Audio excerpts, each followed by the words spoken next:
Welcome into 10 Questions with NBC10 Boston. I'm joined today by a three-time national champion, 2016 world silver medalist. I'm speaking so quickly because it's so exciting. And 2014 bronze medalist at the Olympics, Ashley Wagner. Thank you so much for joining me today. Thank you for having me. Of course. And for those who aren't familiar with your story, I was doing a little research and I read that you started at the age of 5. Yeah, How did that come about? it's a great question. So I'm an Army brat. We were actually stationed out in Alaska, and my dad's one of those military guys where you don't really ever know what he does, but he's just never home. And so my mom was just trapped in the house with myself and my younger brother, and she was like, "That's it. You're getting out of the house. You need to go do something." And so she gave me the choice of ballet or figure skating, and the thing that was really cool about living in Alaska, the playground, they would freeze it over in the winters and you could go skate during recess. And so I was like, that would be kind of cool. And then the rest is ancient history. I also saw a quote that you didn't want anything to do with something that had pink shoes. Is that accurate? I was such a tomboy, and I was not into the pink situation. Then arguably, I chose an even more glamorous sport. That's amazing. And from the beginning, obviously, I think skating overall is a sport that you do have to start in an early age. How passionate were you from the beginning, and were there times where you felt like giving up at the beginning of it? Yeah, absolutely. I think, I have a lot of kids usually asking me for advice, and that's the best piece of advice I can give. You're not always going to love it. And I had days where I wanted to quit. I was done. It ate up a lot of my time, and I just wanted to have a normal life. But that being said, I mean, because I was an Army brat, I moved 9 times in 10 years. And the one consistent thing I had in my life was the ice. And I was really fortunate that my parents kind of keyed into that early on because it was really stabilizing for me and it gave me this sense of home when everything was new and weird. So skating has been a really unique and important part of my life just because it really has grounded me. And in addition to traveling with your family, skating has also brought you around the world. Yeah. What would you say has been one of your favorite destinations? Oh, I mean, every place is, I would say that Japan Okay. has the most incredibly cool fan base. And I think it is always really interesting to see how fans interact in a stadium. And in Japan, they don't like Yeah. really shout and yell. It's a very quiet audience, but they clap and it sounds like rain. And I just think it's Ooh. really one of the coolest things to be in the middle of the ice with an audience that truly knows everything that they possibly could about figure skating. And yeah, just to experience a culture so different from what I experienced day to day is really amazing. You mentioned traveling also with the fact that your mom was a teacher. Mhm. You at one point were homeschooled, and Yes. I read now that you are actually at Northeastern studying. And so, what was the journey of obviously starting with the homeschool experience, but of education throughout your life? Because it's been very unique from what I've read. Yeah, so my mom homeschooled me in 5th grade, and that was the end of that. I think we both We're not doing I this. was like, "Nope, I need to go back to school." Also, because she was 10 times harder than me on me than any of my teachers. So, Yeah, nope, I can send me feel back. that. Send me back to public school. No, but education has always been really important in my family, and my parents always told me that skating was gonna end one day, and I needed to kind of be prepared for the next chapter, and I was really fortunate to have that kind of push. I was not able to do any kind of university schooling and training at the same time. I don't know how people do it.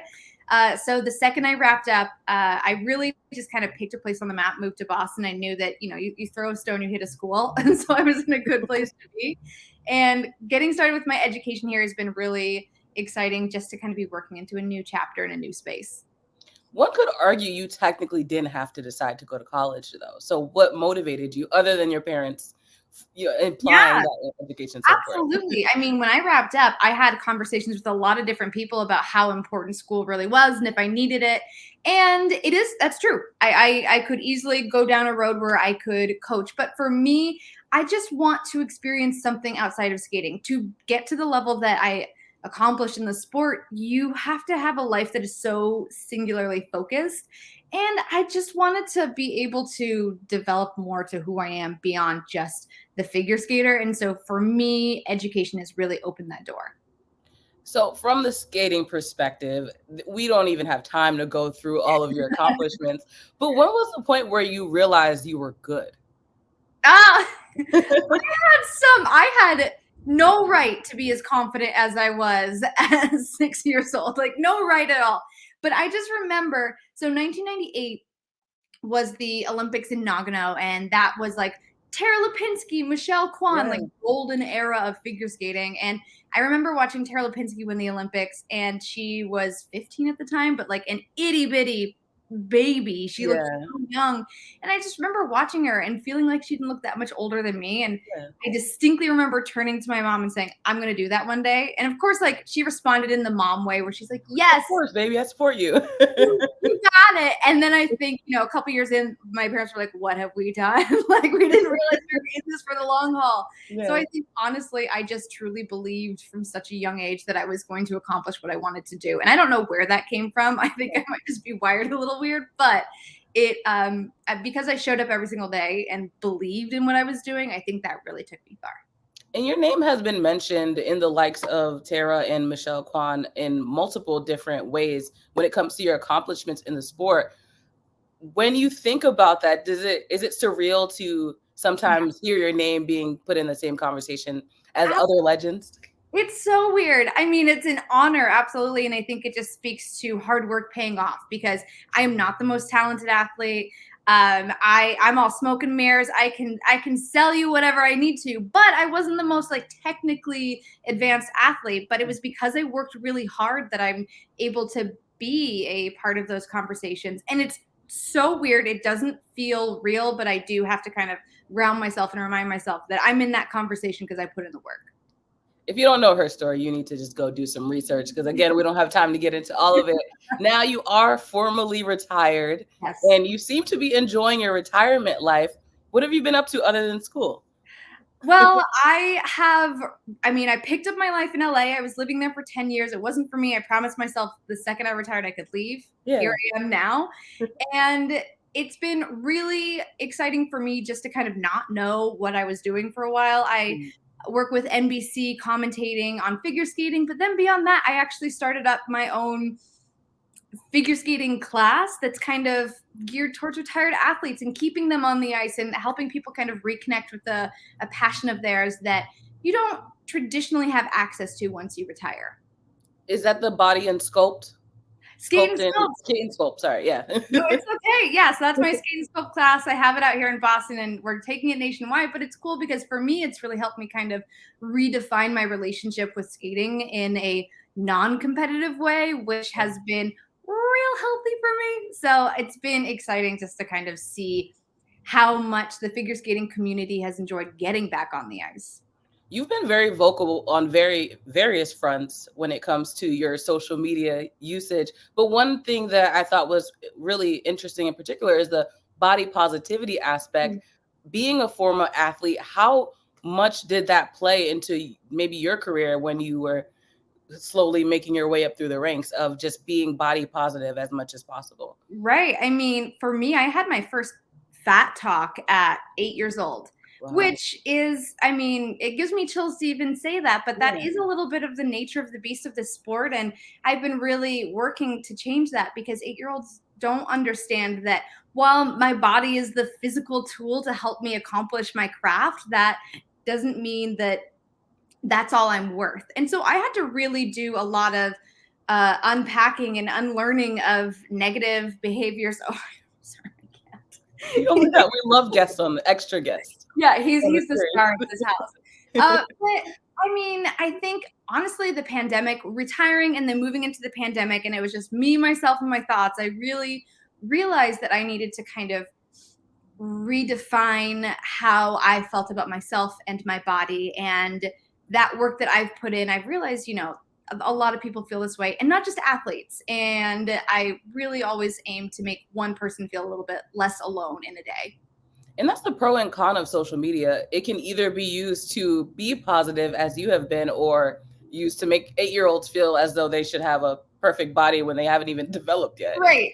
Bizarre. And it's a weird place. I mean, I'm 30. I kind of grew up without social media, and then social media hit right when I kind of could understand it a bit more. So I'm lucky in that sense, but I really try to make sure that my social media at least is a place of positivity. And if someone's feeling off or weird, they can come and feel like they're part of a community. How do you manage being very vocal about various different issues, as I mentioned, the LGBTQ community, body positivity? I saw that even mental health awareness is something that you've posted about a lot. How do you balance that with also making sure you're protecting your own peace in ways? Yeah, I mean, I don't think that there's any perfect recipe, and the most honest answer I can give you is that I just don't care. Yeah. It's one of those things where for me, I am so passionate about the LGBTQ plus community. I'm surrounded by it. If you have anything negative to say about that, like, move along, you're in the wrong. And it's just one of those things where you kind of have to post with conviction, believe in what you're talking about, and educate yourself. If you don't know what you're talking about, don't post something. That's kind of the rules that I follow. And I have a nice core group of people whose opinions I really care about, and they help keep me in check if I ever need to be. But other than that, a stranger on the internet is not going to take me down. That's a good mentality to have with all the trolls on the internet. You gotta. What has been the most rewarding part of retirement for you so far? Oh my gosh. I love being able to experience life. And I think my life was very full in a different way while I was competing. But I mean, it was really singular. I could only skate. My whole life surrounded the sport. And to be able to take a step back and experience going on a hike, going and visiting my brother, things that I wouldn't be able to do because right now it's like the main skating season. So for me, just being able to live and not have to answer to my sport 24/7 has been the best part of retiring.